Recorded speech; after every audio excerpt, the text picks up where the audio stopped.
Bismillahirrahmanirrahim. Dear students, Assalamualaikum. I am Dr. Rana Muhammad Imran Arshad, Assistant Professor of Statistics, Department of Statistics. आज हम अपना lecture start करते हैं introduction to statistics, जिस पे हम बात करेंगे what is statistics, characteristics of statistics, limitations and scope of statistics. Dear students, हम ये समझते हैं कि ये एक माइनर सब्जेक्ट है, लेकिन ये आप लोगों के लिए एक इम्पॉर्टेंट सब्जेक्ट है, क्योंकि आने वाला दौर रिसर्च का दौर है और रिसर्च में आपको एज ए टूल सबसे ज़्यादा स्टैटिस्टिक्स ही यूज़ करनी पड़ेगी. तो स्टैटिस्टिक्स के टूल्स को समझने के लिए कि ये टूल हमने कहाँ लगाना है और कहाँ इस्तेमाल करना है, कौन सी सिचुएशन होगी जहाँ प्रॉपर टूल लगाया जाए, तो इसको अंडरस्टैंड करने के लिए हमें सबसे पहले बेसिक स्टैटिस्टिक्स के अंडरस्टैंडिंग होना बहुत ज़रूरी है. तो सबसे पहले बात करते हैं व्हाट इज स्टैटिस्टिक्स. स्टैटिस्टिक्स एक ब्रांच है अप्लाइड मैथमेटिक्स की, जिसमें हम डील करते हैं data collection, organisation, analysis, interpretation and presentation. Statistics study जो है ये बहुत सारी फील्ड्स में इस्तेमाल होती है, such as medicine, science, economics, psychology, political science and marketing and etcetera. Statistics का जो फील्ड है वो बड़ा वसी है. जहां भी हम न्यूमेरिकल डाटा कलेक्ट करते हैं, जाहिर बात है वहां पे कोई और टूल नहीं लगाया जा सकता, तो वहां सिर्फ और सिर्फ स्टैटिस्टिक्स ही एज ए टूल यूज किया जा सकता है. Statistics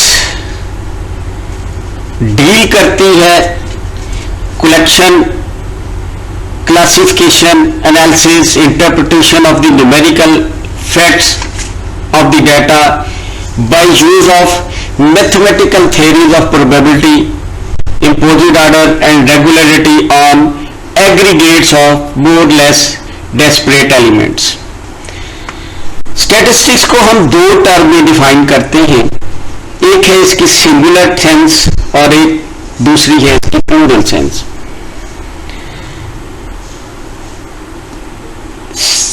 It means a systematic collection of numerical fact, and in singular sense it is the science of collection, classification and using statistics. Statistics develop हो रही है लास्ट फ्यू सेंचुरी से. Statistics में बहुत तरक्की हो रही है. अगर आप स्टैटिस्टिक्स की थ्रू आउट हिस्ट्री देखें तो स्टैटिस्टिक के डिफरेंट मीनिंग, डिफरेंट मैनर्स उस वक्त की जो सिचुएशन है उसके मुताबिक लिए गए हैं, और मुख्तलिफ लोगों ने, मुख्तलिफ बादशाहों ने, अकबर ने, बादशाह अकबर ने सबसे पहले इसकी कलेक्शन की. अपने जितने उसके पास फौज थी, उसके पास घोड़े थे, उसके पास असला था, उसकी कलेक्शन की और फिर उस पर एनालिसिस किया और अंदाजा लगाया कि हमारे पास कितनी जंग के लिए सूरत हाल है और कितने दिन लड़ सकते हैं. तो स्टैटिस्टिक्स में हम 4 स्टेप्स मेन जो है वो लाजमी करते हैं, जिससे मुराद है कि स्टैटिस्टिक्स आपको collection, presentation, analysis and interpretation और finally decision of the theory.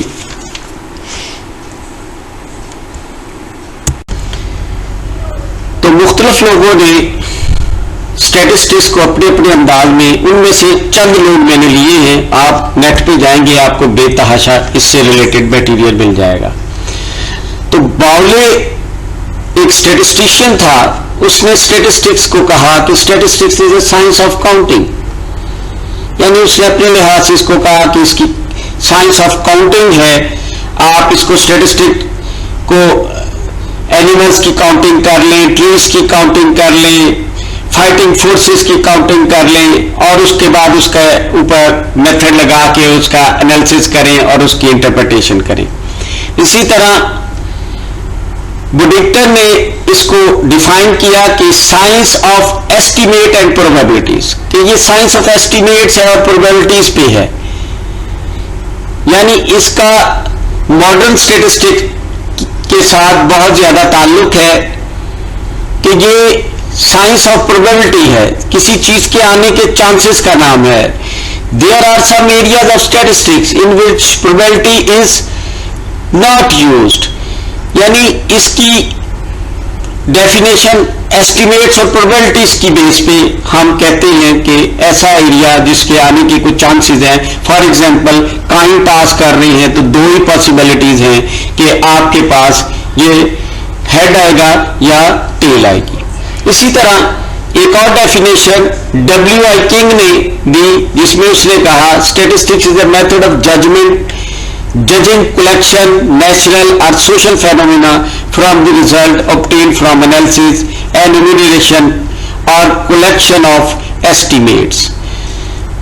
और उसके बाद फिर सिंगुलर और प्लूरल सेंस में ऊपर बात हो चुकी है, और इस वक्त जो मॉडर्न साइंसेज में इसकी डेफिनेशन चल रही है कि statistics are the numerical statement of facts capable of analysis and interpretation, and the science of statistics is the study of the principles and methods applied in collecting, presenting, analysis and interpretation of the numerical data in the field of inquiry।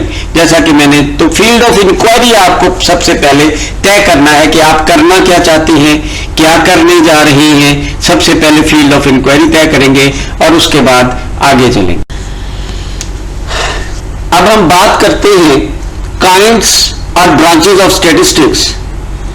तो दो main kinds हैं statistics की जिस पे हम काम करते हैं, यूजुअली डिस्क्रिप्टिव स्टैटिस्टिक्स और इन्फ्रेंशियल स्टैटिस्टिक्स। डिस्क्रिप्टिव स्टैटिस्टिक्स में ये डील करती है with the collection of data, its presentation in various form such as tables, graphs, diagram, finding averages and other measures which would be described in the data। आगे चल के इस पे हम बात करेंगे कि ये किस तरह हम इस पे ग्राफ्स बनाते हैं, टेबल्स बनाते हैं, डायाग्राम्स बनाते हैं। उसने फॉर एग्जांपल ये बताया कि इंडस्ट्रियल स्टैटिस्टिक्स आपने देखा होगा, जब आप किसी इंडस्ट्री में जाएं तो आपके सामने उसकी इंडस्ट्री की ग्राफ्स बने होते हैं, प्रोडक्शन के ग्राफ्स बने होते हैं। पॉपुलेशन स्टैटिस्टिक्स है, ट्रेड स्टैटिस्टिक्स है, बिजनेस मार्केट में इसका बहुत ज्यादा इस्तेमाल है। तो इस तरह की जो प्रेजेंटेशन है, रिपोर्ट्स है, फाइनल अकाउंट्स है, बैंक स्टेटमेंट्स हैं, ये सारी की सारी डिस्क्रिप्टिव स्टैटिस्टिक्स में आती हैं। और इन्फ्रेंशियल स्टैटिस्टिक्स में हम स्टैटिस्टिक्स की कोई टेक्निक यूज करते हुए एनालिसिस करते हैं डेटे का, और उसके बारे में एस्टिमेट और ड्राइंग कंक्लूड करते हैं from the limited information obtained through sampling and testing the reliability of the estimate। तो इसमें हम स्टैटिस्टिक्स की टेक्निक्स लगाएंगे। अब ये स्टैटिस्टिक्स की टेक्निक्स आगे जाके हम डिस्कस करेंगे कि कहाँ लगती है और किस पर्पस के लिए। वो कहता है कि suppose we want to have an idea about the percentage of the illiterate population of our country, we take a sample from the population and find the proportion of illiterate individual in the sample।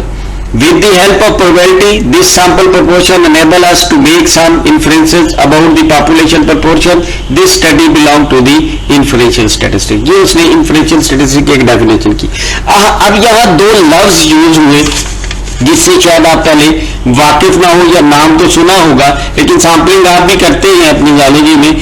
Population और sample में फर्क क्या है? Whole aggregates, totality को, total aggregates को हम of a specific area, यानी Bahawalpur district की पॉपुलेशन आप देखना चाहते हैं तो ये एक टोटल एग्रीगेट है। अब आप कहते हैं कि बहावलपुर डिस्ट्रिक्ट में तहसील बहावलपुर का मैं सैंपल ले लेता हूं, तो ये एक sample is a small part of the population related to that field of study.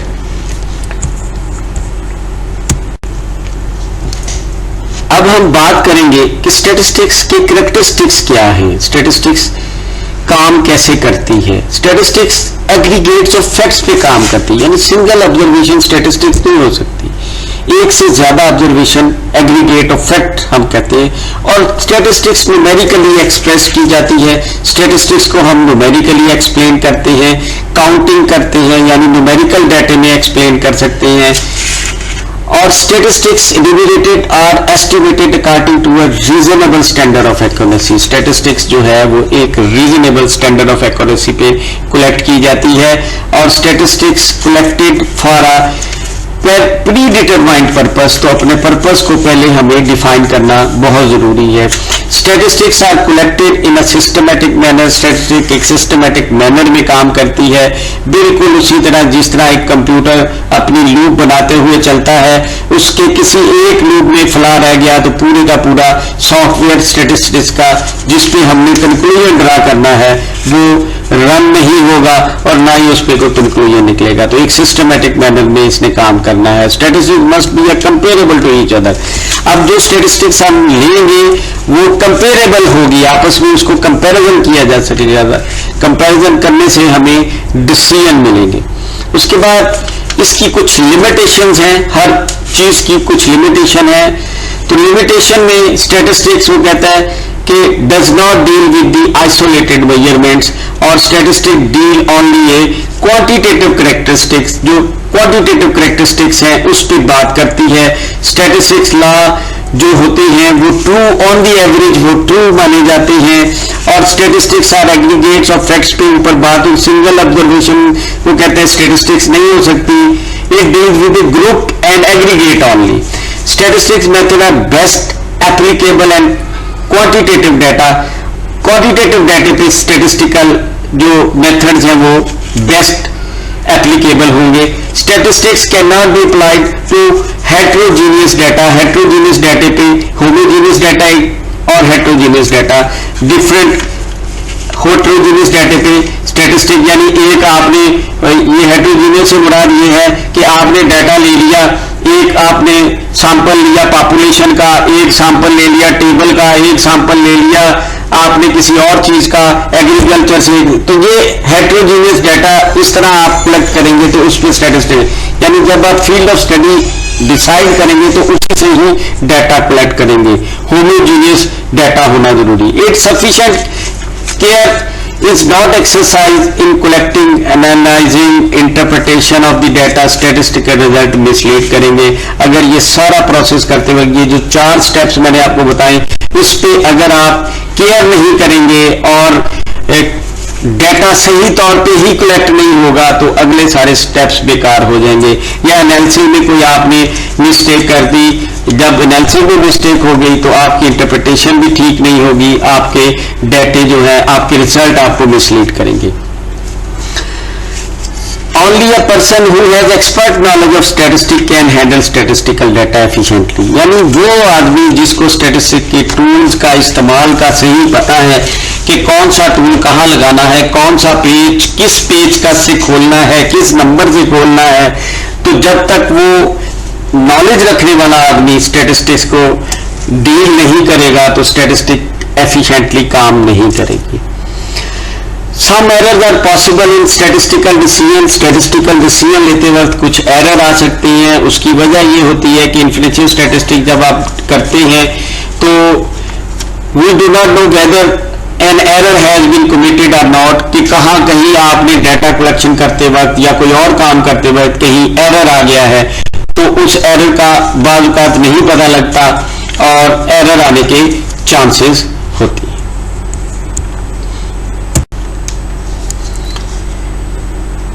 Scope of statistics.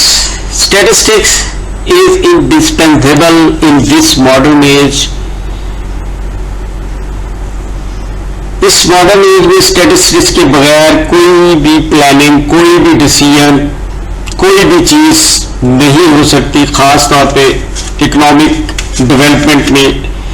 Statistics data and techniques of statistical analysis are in principle useful in solving economical problems such as wages, prices, time series analysis, demand analysis. It is an irreplaceable tool of production control. तो यहाँ भी statistics का एक scope नजर आया कि यहाँ तो इसके बगैर, तो स्टैटिस्टिकल टूल के बगैर तो ये सारे काम हो ही नहीं सकते। Business executives are relying more and more of statistical technique for studying the preference of the customers. तो statistics का ये भी एक scope है। Industry statistics widely used in quality control or in production engineering. Statistical tools such as inspection plan, control chart, ETCR extensively used to find out whether the product is conforming to the specification or not.